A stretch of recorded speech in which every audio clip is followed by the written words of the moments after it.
Thu Anh Nguyen, Country Director of the Woolcock Institute of Medical Research in Vietnam. Thanks so much for being with us. It's almost, I have to say, hard to believe that with so much traffic between China and Vietnam and a land border, that so few cases have been reported and no deaths. I mean, how is that possible?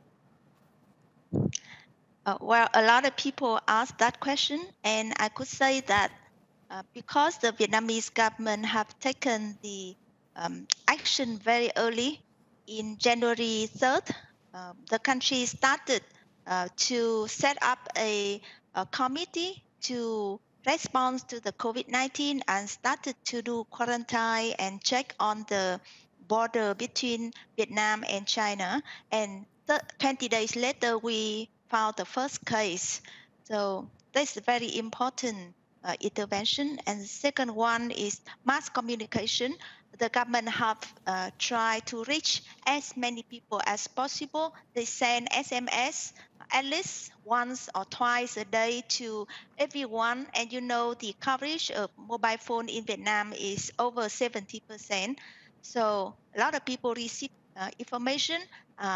If they do not receive through the SMS in the mobile phone, then they will watch TV every day. And they receive information on the way they go to the market, to the workplace, to the school, everywhere. There's information about COVID-19.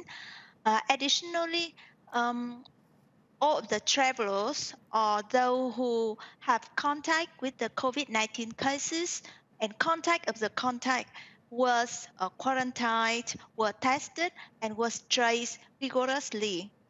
Can I ask you? That the Vietnam... Yes? Sorry, I mean, did you come up against any resistance in being so aggressive earlier on about, you know, tracking and tracing and quarantining and some of the economic damage that, that followed? Or was part of the solution that the Vietnamese people were entirely cooperative? I could say that this time the Vietnamese people cooperated very well, because you know Vietnam has gone through many years dealing with the infectious diseases. In 2003, we dealt with the SARS pandemic, and we controlled the pandemic in a very short time. And in 2009, we have to control again the H1N1 pandemic. So the Vietnamese people used to wear masks. They know about quarantine. They know about lockdown. So it's not a new terminology for people. And we have seen very little restriction or opposition from people in the community. Ultimately, how long was your lockdown? And then what restrictions are you continuing to enforce today?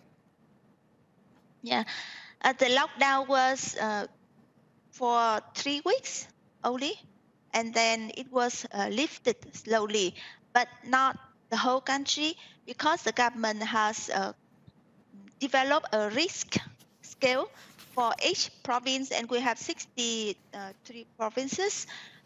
When the province meet the criteria for lifting the lockdown, then they can relax the social distancing. Till today, I could say that everything back to normal. I can go to the restaurant, I can have coffee with my friend, I go to work as normal, my kids go to school. Thu Anh Nguyen, we're going to have to leave it there. Thank you so much for being with us. We appreciate it.